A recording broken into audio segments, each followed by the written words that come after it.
So my name's Chris Hewitt from the UK Met Office, so I'm going to be moderating this next session.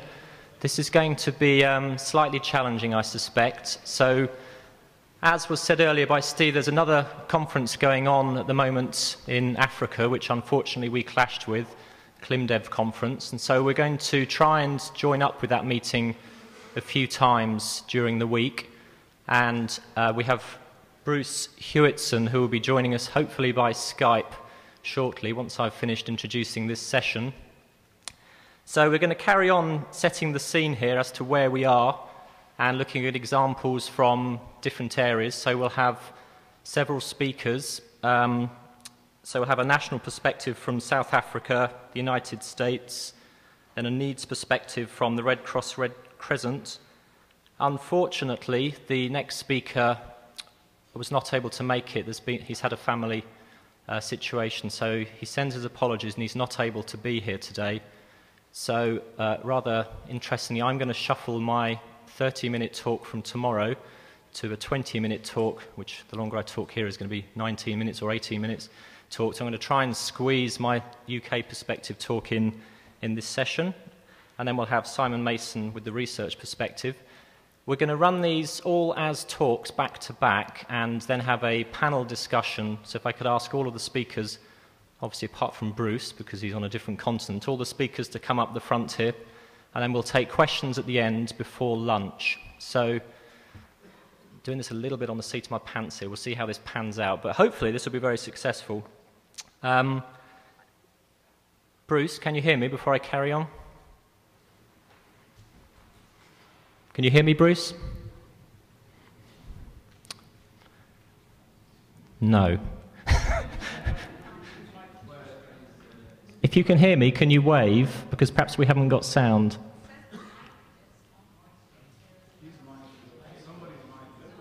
Could you wave, Bruce, if you can hear me? Can you hear me, Bruce? Please wave if you can. Can you?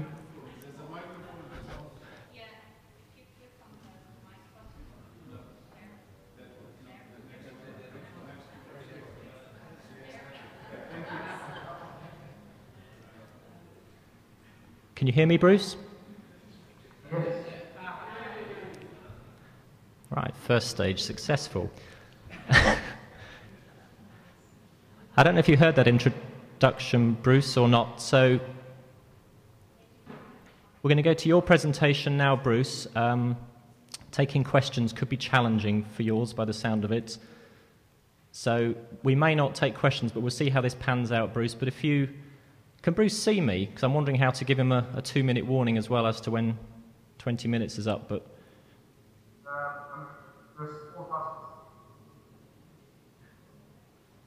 could you repeat that? I didn't catch it. You are a very small portion of the screen. I'm a very small dot or something. Oh well. let's just get going. If you could put up Bruce's presentation, please, and we'll see how this works out. Are you okay to start, Bruce? I'm fine, that's good. Please, go ahead. Welcome to the conference, and thank you for joining us. Thank you for the opportunity. I can't actually see the screen, so I'm just going to talk, assume that you're on the same slide that I'm on, and then if you could just shout if you feel there's a lack of synchronization. Okay. So, I'm talking from a perspective of trying to deliver climate information into Africa for the last 15 years ago, but at the same time also working intensely with the IPCC and the TGICA and various international organizations around that.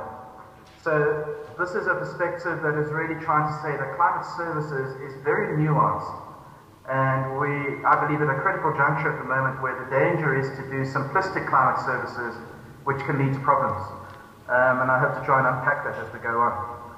So if we click to the next slide, which should say part 1, thinking about framing climate services. One of the big issues that we talk about with stakeholders in Africa is about what do they understand by the word service. And really it comes down to some fairly common sense issues, but it's in support of the target community's agenda, particularly. And very often they find what is promulgated from international agencies does not really address their agenda. And then secondly, a key element is that of thresholds. They are particularly worried about exceedance of thresholds and mean seasonal projected change or variables such as that do not really speak into their situation. And thresholds implicitly implies an issue about the time frame of decisions. So there's a decision space of a local community's context that is often poorly recognized by some of the climate services being fed into the situation. I think I would, against that, say that because of those issues, the necessity for climate services to be intimately coupled to local community research activities who have a better handle on perhaps some of the context that information is speaking into. So if we go on to the next slide, which should be a four-way, two-axis graph, 4 quadrants. This is one of the ways we talk to stakeholders about their option space in climate services. And the way to read this is that you have data, we are drowning in data, there's no shortage of that, and we have awareness, and the communities by and large are very aware of the climate change issues. And the 3 pathways you can go is from left to right, you take awareness into action, but you don't change data into knowledge. And that is dangerous because it opens the door to maladaptation. You're doing action on the basis of awareness without recognizing the information content of that action. The other way you can go, which is where a lot of nations are going in terms of resisting responding to climate change, that is turning data into knowledge, but not turning your awareness into action. So that's an apathy, non-responsive situation. And really we're trying to get to the top right-hand quadrant. Take data into knowledge, and on the basis of that, turning awareness into action. And if you go to the next slide, so this should show you a 2 axes, one called prediction skill, the other one is a time scale from left to right, going from daily through to century. And what I'm trying to convey in this slide is, what are we really trying to achieve with our climate services? And that y-axis we could call information skill, if you like, if you don't like the word prediction in there. And if you click once, you should have a dotted blue graph coming up. And this is what I call the required for good enough decision making. In other words, what is information that is good enough for the context into which you're speaking. Now, for different time scales, there are different metrics of what's good enough. So for tomorrow, you want to know is it going to rain or not, or something like that. For the century time scale, you want something about the statistics of the climate. So depending on the time scale, there's a level of good enough information. And we really try and discourage the stakeholders from trying to get at the ideal, the optimal, or the perfect information content, and get them to articulate for themselves what is good enough in their context. If you look again, a solid dark line will come up, the black line. This is just trying to represent the idea that we have an actual information skill in our prediction on timescales. So at the daily resolution, our predictor skill is probably more than good enough. You go down to 2 to 3 weeks and it's pretty lousy. Seasonal, it's moderate. Decadal is an open question whether we've got good enough information there, and it goes on like that. Now there's a third graph that is really important. If you click again, you should get a red line coming up. This is what I'm putting down as the theoretical limit to predictability. Because we work in a quasi-stochastic system, there is a limit to the information content we can project at different timescales. And the challenge we have is trying to get the black curve up to the blue curve. We want to get actual skill at least to the level of good enough. But the danger exists that maybe at certain timescales, the limits to predictability precludes that. And so one of the challenges is to consider how far are we away from good enough information, and can at a given timescale can we actually get to good enough information. And personally, I think for say 3 weeks, I don't know that we can get to good enough. The other time scales is an open question, I guess. So if you click on from there, you should get 2 boxes, a green and a blue box. So when we're talking about delivering information, the classic way that it's usually communicated, at least in Africa, is what I would call a knowledge chain. In other words, there's a producer of information and a consumer of information. And it's usually a one-directional flow. It's built on the authority of some recognized experts. And usually producers of information are defining what the knowledge product that is communicated is going to be. Now on the left-hand box, or the green box, so you go from data to information to knowledge to a basis for action. The danger we experience in Africa, by and large, will jump from data right through to action without going through the translation to information. As you all know, data is not information. We can generate loads of data, we drown in data, but we still got to extract the information relevant context that comes out of it. So I think that to me is one of the biggest challenges at the moment, is doing that data to information translation if we stick with the knowledge chain. Now, knowledge chain is just one way of thinking about it. So if you go to the next slide, I'll talk about contrasting a knowledge chain with a knowledge network. If a knowledge chain has a gap in it, you have a fundamental weakness, and the chain is incomplete. A knowledge network, however, is a linkage of different knowledge chains. You're bringing in different types of knowledge, everything from local knowledge, indigenous knowledge, through to meteorological knowledge, through to non-climatic knowledge, policy knowledge, knowledge of the societal context. Blending these different knowledge sets together forms a network of knowledge which is much more robust in the presence of gaps in knowledge, much more robust in missing information.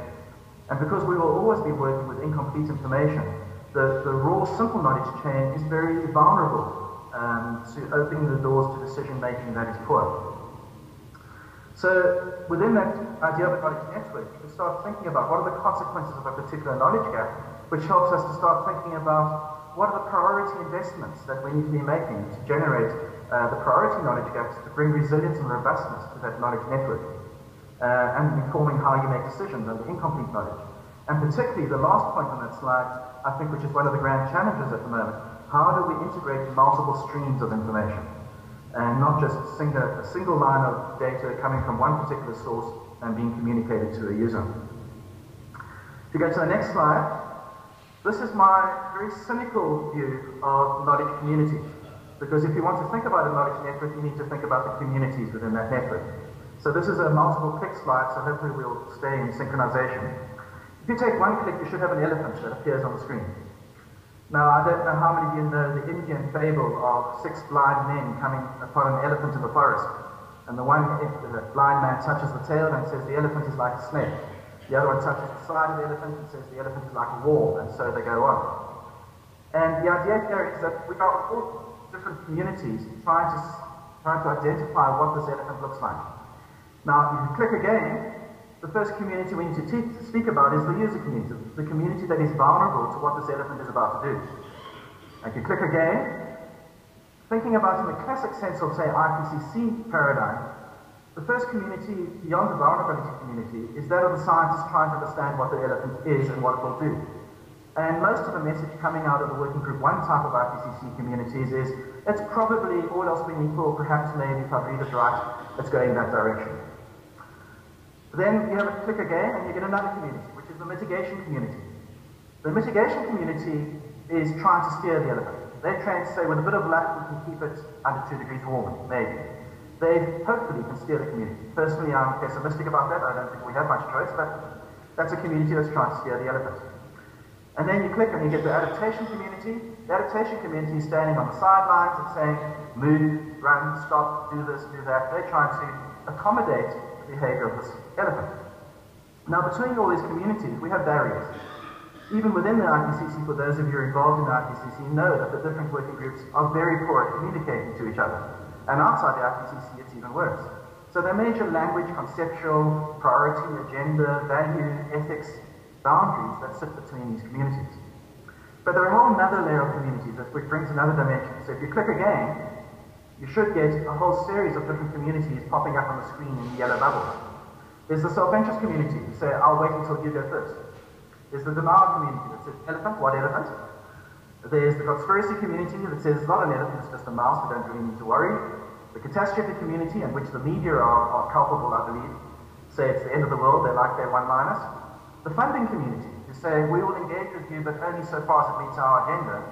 And then I think a really important community for climate services is, with the best of intentions, but I'm not very self-aware type of community. These are the people who step into it for context and say, I can give you information, I can give you data, that are not aware that they don't understand the nuance of the context into which they're speaking. And this is a danger, I believe, for climate services that we need to be very cognizant of, that when we speak into a community, we have a real responsibility to understand the nuances and necessities of that community before we go and dump information on top of it. So if you click on from that, this is a sentence, it is a long sentence which you really need to read. This is, This is a sentence that tries to convey what I think we're in a state of confusion of information. We have a proliferation of portals and datasets developed with mixed motivations, with poorly articulated uncertainties and weakly explained assumptions and dependencies. The data implied as information displayed through confusing materials, hard to access, written in opaque language, communicated by interface organizations only semi-aware of the nuances to a user community poorly equipped to understand information limitations. Now, if you stayed with me all the way through that, you can pick out some key choice phrases out of that. All of them are represented in our experience of dealing with stakeholders in Africa. And it leads to a confusion in the mind of the user. And they struggle to understand how to delineate what's value in the information and what is irrelevant in the information, or what is noise in the information. And they really need assistance in finding what are the subsets of information they should be adopting, should be paying attention to. And the growth, especially of multiple disseminators of information, is only further serving to confuse the situation. If you click on, you should get a map of Africa with a bunch of dots on it and a lot of white space. This is the station-based quality control observational data set that we've spent about 3 years putting together for Africa. There are more stations, but they tend to be short in duration and have major quality problems. And as you can see, there are major gaps in there. So even if you have got climate change information, how do you evaluate it? What do you validate your models against? What do you compare your data to in terms of a baseline? And this is a critical issue in developing baseline climatologies for Africa. And reanalysis data, well, yeah, but do you truly believe reanalysis precipitation at a local scale? Some of the areas have good data. South Africa, we have really good data. But you go to the DRC where there's about 1 reporting rain gauge in the DRC. So we have fundamental challenges and limitations there. You can supplement it with some satellite data, but satellite data doesn't go all the way. If you click on from there. So, okay, now moving into the particulars of some of the climate information. Most of it's rooted in global climate models, apart from the observational data. And that's just a slide out of the IPCC showing the complexity growth. And the point that I wanted to make there is, with the complexity growth of the climate models, the spread of the models has not really changed much at all. So we're increasing detail and specification and complexity in the models, but we're not really narrowing the uncertainty margin, which means that in and of themselves, they help, but they are finite and limited in what they can communicate as an information product into a community. You click on. This is focusing on South Africa. You should have 9 panels there. The middle row are the 4 seasons, the classic DJF, MAA and so on seasons, and they're the average of 11 of the models that were used in the 4th assessment report, or the median of 11 of the models. Blue is showing anomaly precipitation positive, and red is the negative anomaly precipitation. And then the upper row, the lower row, are the upper and lower percentile ranges of those models. And you can see at a regional scale, you can get whatever message you like out of it. So the GCMs in and of themselves are not informative at the local and regional scale of decision making. Unfortunately, within Africa, there's a sense of, it's a model, so it must be right. Therefore, we'll take the number and run with it. And there are many situations where people have taken a single grid cell out of not even a suite of models, but even just one global model, and built an adaptation decision around it, which is extremely dangerous. So if you click on from there, so obviously the next step is to go through a downscaling process. It's one of the obvious ways to try and minimize the problem of using the raw GCM data. So you should have just a single row in the middle of your screen. There are 4 panels, which are the multi-GCM median downscale solution.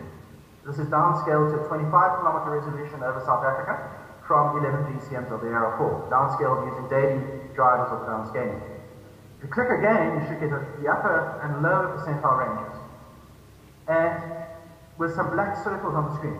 And you can start seeing, when you start downscaling the GCMs, you do get a first-order convergence of some of the regional solutions. So, for example, for those who know with the Limpopo province, which is the northeastern quadrant of South Africa, there's, across the distribution of the models, once they downscale, you're getting a common message of drying in the summer rainfall season. And so on, you can go through looking for commonality messages. So this is already bringing some convergence to the GCMs and allows us to build a foundation for building a message at a regional scale. But it's not enough. There's still a wide range of uncertainty. You click again. Okay, now you should have a panel which has, across the top in blue, 4 boxes saying observations of the past, circulation predictions, GCM predictions, downscale predictions. And what we're trying to get at here is that if you want to build a robust message for a regional community, you need to start integrating lines of evidence. And this is just one framework, one starting point of integration. Certainly you need to look at the historical side and build a message out of what the historical trend is, recognizing it's not necessarily a predictor for the future.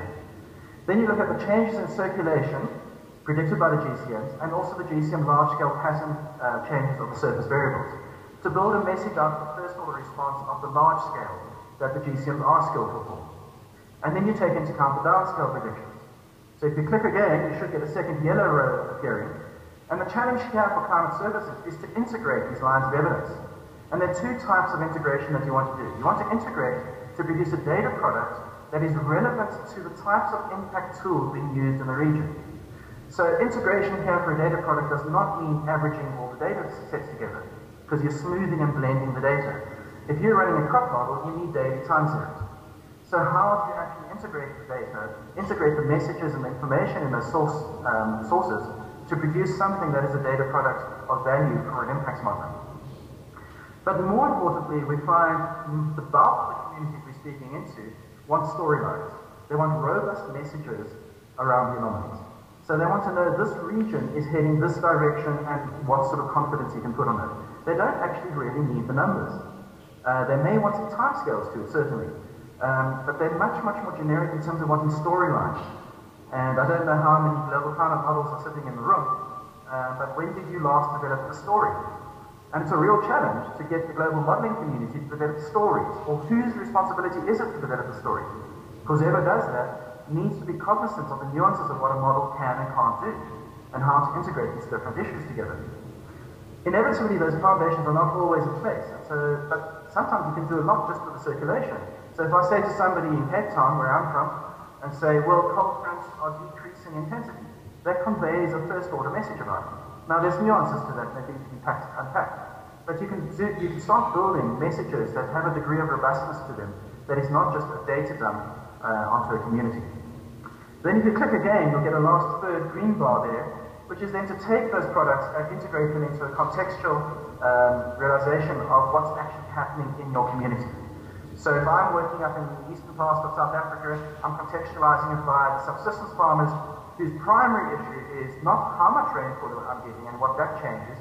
They want to know when is the onset of the rainfall season and how is that going to change in the future. That is their first order information need, onset of rainfall. And you go to different communities, you go to an urban situation. So we've done a major city in Africa recently, and their biggest issue was they wanted to know something about storm frequencies and the urban stormwater management system in their city. So different contexts need different ways to tailor the products that are coming out of the source information. If you click once more, so setting that as a framework, then thinking about what are the directions that are emerging within Africa, at least that I'm seeing and we're experiencing. Certainly building ownership in Africa. There's a critical sense that we do not want to have knowledge products dumped on us, but we want to have our own regional communities part and parcel, intrinsically involved in the generation of these products. Because there's an element of trust, of assessment of value, and also they bring in the nuance and the subtleties of the context that are often missed. That comes out of something like the IPCC or some international agency. Now, I would bear in mind here that this is not necessarily resolved by involving the Met services of the nations. The Met services have a particular perspective, and often that perspective is very, very narrow compared to what the on-the-ground context needs. So I'm arguing here particularly that the Met services need to be part of the solution, but they are not the solution in and of themselves. And that may offend some people, but that is my experience. Secondly is the developing products for the continent, within the continent. There are a lot of capacity building activities, there are a lot of networks in situ that can be drawn upon. They tend to be fragmented, but they have the innate ability, if they could be coordinated, if they could be, to say coordinated is bad, but if they could be facilitated to work together. There's a lot of implicit capacity on the ground already, that if it can be facilitated into a synergy, we could achieve huge strides in the climate services without having to put something brand new in place. And then lastly is the integration of delivery frameworks.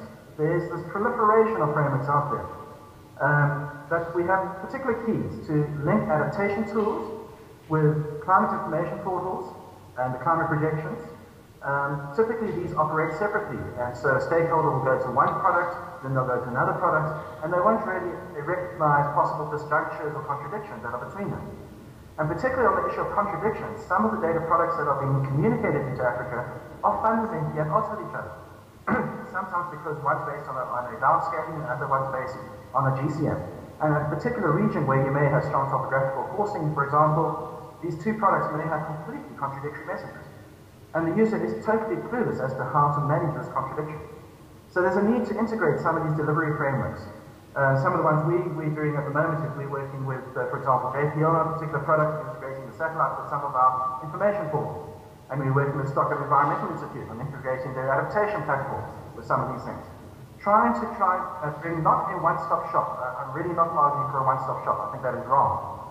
But to try and generate a distributed system that at least conveys where the integration, where the robust message is, and where the contradictions are. If you go next slide, I think most of you will be aware of Codex. We are, from Cape Town, we're coordinating the Africa Codex activity, and I was speaking to a major international funding agency last week, and their statement to me was that this is the largest underfunded opportunity that is out there. Codex at the moment is going full steam ahead at generating the numbers. But if you bear what I said earlier on, numbers are not information. What is completely, or almost completely lacking from Codex is the capacity to analyze it in the context of user needs on the ground in developing nations. And we have started a incipient project where we've got 4 teams across Africa doing this with some funding co-leveraged out of different institutions. But there's a major need out there to work with the Codex information and integrate it into multiple lines of evidence to bring the robust messages in. We've never had this opportunity in Africa. This is a game changer for us, if we can get to grips with analyzing it in a relevant way. Just a couple of examples of the way we try to approach the delivery mechanism. Delivery is always very labor intensive, so you click on, you should get a large sort of screen with a grid over it. This is one of the portals that we're delivering information through. And the idea is to present something like a Google Earth information system where you can drill down very quickly. The slide on the screen there is showing the mean GCM results with a lot of dots there, and people can start drilling down into the spatially. You click one forward, you're drilling down over Central West Africa, and people can start recognizing where they are. They can see the geophysical context that they're working in, and then they can start asking their own questions. You click one more, you'll get a graph which shows the mean seasonal cycle with the interannual variability bars around that. For a particular occasion, it's clicked on out of the map on the previous slide. And if you click once more, you'll see a slide that shows you the control climate envelope of maximum temperature and the projected future climate envelope of maximum temperature. And the blue there is the anomaly envelope across multiple GCMs downscale for this particular locality, with support text on the left-hand side. And what we try to do is allow people to start interrogating the data with their own questions, because we can't presuppose all the questions they're going to be asking. And one of the responses we have from this sort of figure is, oh, I can see that the future envelope of interannual variability is outside the envelope of present-day interannual variability. And that makes a huge impact on it. So it's finding different ways to allow them to look at it and interrogate it. And this is a website that is in development here. It's live, you can log onto it, but there's a long way to go with it. But the principle behind it is, the philosophy behind it is to allow the user to come in and interrogate along their lines of interest and not just present something de facto that they have to accept or reject. One more slide, and this is the last slide. There are 3 questions I'm going to bring up here, which I'm arguing that the producers of information and the users of information need to collectively address. So if you click one for the first question, it should say, is the message plausible? Now that's not simply saying, does it look like planet Earth? It's saying, have I got a way of validating the message? Because more often than not, we're finding climate change messages are presented as anomalies. If you get just the anomaly, you have no way to assess the veracity of the source information from which the anomaly is derived. So we need to facilitate users in their own minds to ask the question, can I check the veracity of this message? If I'm in a monsoon area, does this look like monsoon systems? And the users need to be asked that question and answer it, rather than just being told it, because it builds trust, it builds acceptance and understanding of where this information is coming from. So that's the first level. If you click again, the second question is the message defensible? In other words, can I put a process-based explanation to this message that I see? Can I say that, well, yes, its tropical convergence zone is changing its behavior. That is why you're seeing the message you're seeing. I need to be able to defend in terms of physical process and dynamics why the message looks the way it does. If I can't do that, I do not have a defensible message. And then the last one, before that, I think much of climate services at the moment sits at that level. Messages that are plausible and defensible. But the last one, if you click again, is the message actionable? In my test, in my framework, the test is, will I spend my own money on this message? If I'm not willing to spend my own money on this message, then how can I responsibly say, this is a message I can communicate as actionable? And this is a difficult one. There are few messages in Africa that I'm willing to commit to as actionable. There are some, but not many. In many of the cases, I'm saying, this is defensible. I think there is reason to believe this message, but I'm not sure I can go as far as the actionable level. And this, I think, is a real frontier. One of the challenges under actionable messages is, for example, how do you manage multi-model, multi-method ensemble data and get something out of it when they're inherently contradictory across the spread of the models? There's a challenge to find a way to distill this to an actual message that I think we still got a long way to go on. And one last click, and I think that's my end. Yes, that's the end. Simply argue in the face that we need to think in a nuanced level around climate information services, break away from simply thinking about a knowledge chain, and think about building into the context and engaging with an institutional capacity within the region that carries the sustainability and the trust and the understanding of the context into the future. And I'll stop at that point. I don't know how long I've gone on for.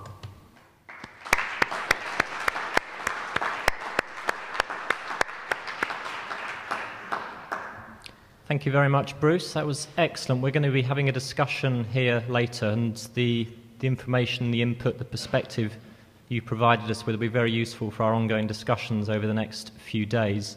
I think it's going to be too challenging to take questions for Bruce, so thank you very much, Bruce. I don't know if you're signing off or what's happening, but we're going to move on to the next speaker. So thanks a lot, Bruce. And if we can move on now to Tom Carl from the National Climatic Data Center to give a national perspective from the United States. Thanks, Chris. And I just wanted to thank Steve, and I know Lawrence and Kathy and the whole team who organized this. Is quite an amazing event. I know they spent lots of time thinking about how best to do this. So thanks especially to Steve. So I want to talk a little bit about climate services from a U.S. perspective, and then provide a few examples primarily from a NOAA perspective. Make sure I can advance these slides. I think this has already been well articulated. We do have a rising demand for climate services, and it's across all the sectors. And I have some statistics to actually show you, and from the standpoint of how the demand is affecting the requests that we have. First, at the National Climatic Data Center, we provide considerable amounts of data. And just to give you an idea, from FY11 compared to FY10, and that's our fiscal years in the U.S., we went from equivalent of 1.4 billion Kindle books delivered to about 1.6 billion in the course of a year. And I looked at the statistics for this year, and in fact the increase is even larger than what we saw in the previous year. We can look at also in NOAA, we're trying to put together a climate portal. We heard discussions about portal already today.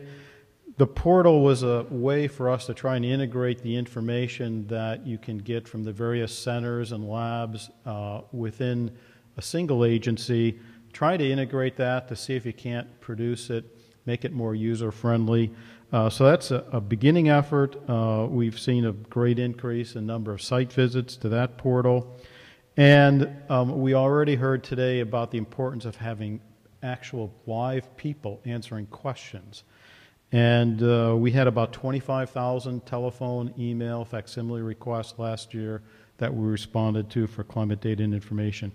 Now, if you actually try to look at, well, where is all this data and information going, the pie chart here I'm sure you can't read it from the back, but this half of the diagram, this is the educational component, .edus. So we know that large data users are actually in the educational community. If we look at other important users, this is government, about 12% of the users. A smaller portion is the commercial sector, the .coms, about 5% of the users. So there's obviously great additional potential to reach out to that community to have the information that we provide be useful in what they do. There's a number of other slices of this pie, essentially international requests. About 70% of our data is requested nationally, and the other 30% is served out internationally. And if we actually look at one of the grand challenges we have for climate services, here's a projection of the data that we would anticipate having available to dispense within the U.S. And you can see it's broken out by in situ, satellite and radar data, and model data. And I think the main message, obviously great growth here from 2010 out past to 2030. It's the model data that actually begins to overtake the observational data. I think that's a recognition of the great increase in capacity in supercomputers that we anticipate, and the value of model data, not only projections but reanalysis data. I know Wayne Higgins is here. Climate Prediction Center has been heavily engaged with others in terms of trying to ensure we can go back on past data, look at it, reconstruct it in a way that it more fairly represents climate than we might otherwise be able to do. So I want to give you a little bit of an overview of how the Global Change Research Program in the U.S. is looking at climate services. We have a new strategic plan that's out for comment. And then, as I said, I'll give you a few examples as time permits from climate services within NOAA. The strategic plan in the U.S. GCRP, I think, can be represented by this little diagram over here on the far right. We've got 4 components. One's called advancing science, another one's informing decisions, sustaining assessments, and a communication education piece. And in fact, if you look at those goals, they're broken down by objectives. An advancing science piece, you can see, has the traditional aspects of what we would think of from the standpoint of science for climate, Earth system understanding, science for adaptation mitigation, the observing system, modeling system, information management and sharing. And if we look at informing decisions, you can see climate services is one important piece of this broader perspective, informing adaptation decisions, informing mitigation decisions, and then you can see a piece carved out here for climate services. Climate services is, in my view, still not clearly defined by everybody. Everybody has a little bit of a different take on what climate services are and what they aren't.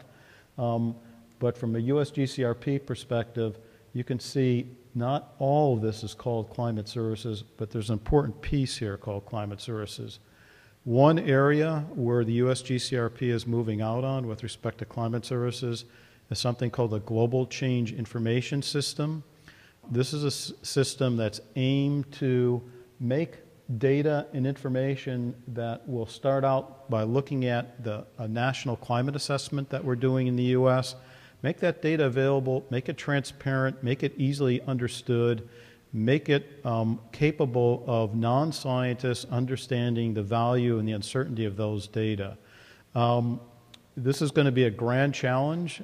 It was actually brought out during a adaptation conference we had about 1.5 years ago in Washington, D.C., and a number of people, including some governors, said one of the most important things that you can do from a climate service perspective, from our standpoint, is actually to provide an information system that enables us to be able to get easily accessible information, not have us have to go through a whole suite of websites, not certain as to the credibility of the information. So that's why we're linking it to the assessment process. In the U.S., our national assessment goes through something called the Information Quality Act, considerable peer review, and a National Academy of Sciences public review.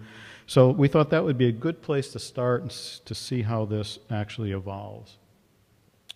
One of the fundamental aspects of climate services from our perspective is the broader climate services enterprise.